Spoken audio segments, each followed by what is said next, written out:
Absolutely fantastic. There are so many people here. It's a great networking opportunity.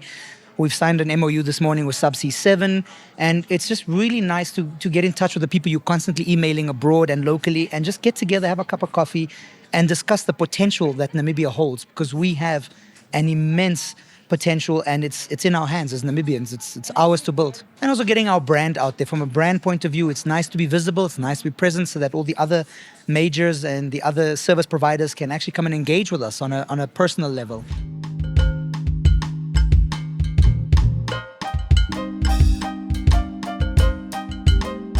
One of the highlights for me is that I find that there are a lot more people. The event is bigger. We're at a bigger venue. There's more breakaway sessions, and there's a lot more knowledge being shared. I mean, I'm enjoying the panels and the various speakers on the panels, and I'm getting a lot of information. And one of the things that I enjoyed yesterday was that the focus was Namibia and Namibians.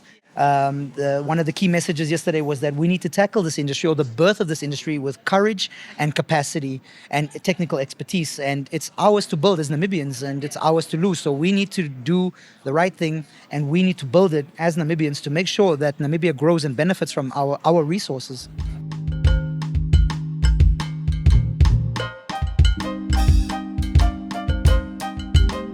There are so many.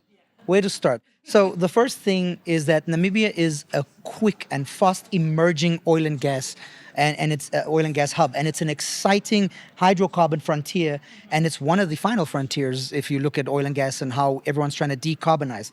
Some of the things we need to look at in terms of Namibia, we have really good discoveries. If you look at the Mopani, the Graph, and the Venus, a lot of it is in shallow substrate. It's not too technically complicated to extract the fuel or the hydrocarbons. So we have really good discoveries in really good positions, and most of it's offshore. We haven't even touched, and also Namibia is very underexplored. We haven't even touched a lot of the onshore, and the other basins that we still have, the Walvis, the Lüderitz, and the Kunene. One of my favorite things to say is Namibia is politically stable. We have a great regulatory framework. We do invite the investors to come into the country. Ease of doing business has improved. Stakeholders like the NIPDB are making sure that the investors are coming, the investment is coming into Namibia. And apart from the financial investment, it's also the educational investment where people come and impart their knowledge to us. We have a strategic geographical location. If you consider Namibia's geographical outline with the Kunene, how we border 5 different countries, and we can just export and import. So we're doing a lot of things. And in the region, we're very peaceful, and we have a lot of good relationships with our SADC countries. We have a very proactive national oil company. As NAMCOR, we are inviting stakeholders to come into our country. We have open arms, we're open for business, and we're just making sure that we can do our best to promote the business, the oil and gas industry, to grow the industry, and to make sure that the benefits are for Namibia. And I keep saying, if Namibia can diversify, not put all its eggs in one oil and gas basket, we use that money to fund everything else, like Dubai did several years ago, we can grow this country to be, like I keep saying it, Windhoek is the next Dubai, guys.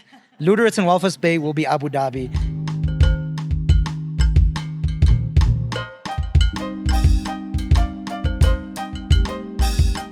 We're actively positioning ourselves as a key player through strategic exploration partnerships. We are active in every single exploration block in the country. I think it's 90% or 95%. So we hold 10% to make sure that we have a seat at the table as a national oil company and as a Namibian player. We have international partnerships. We have capacity building strategies that we're trying to get, and we're just proactively getting the country to just position itself as the oil frontier, the next big oil frontier. And we need to make sure that, again, I'm going to say this, Namibians need to benefit from our resources.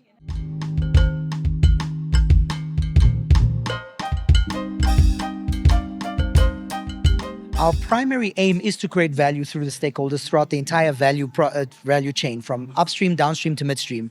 NAMCOR is in the retail sector as well, with our downstream service stations. So we're creating employment, we're creating local opportunities for Namibians to own local brands.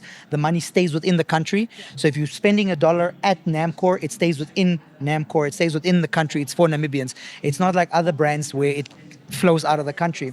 The value we create is we have the data that we sell for the seismic data. We invite the stakeholders to come, explore, and then hopefully produce. We need to make sure that we create value for them as well. It's not just about Namibians and the Namibian company making money. We also need to create value for our stakeholders. What is your return on investment? If you're going to create a financial investment in the oil block and exploration, what are you going to extract from that? And to make sure that government gets its royalties and its taxes so that that money can trickle into the local economy and then obviously stimulate the economy for more employment and the big socio-economic transformation that's going to happen by 2029. I'm excited, guys. You should also be excited.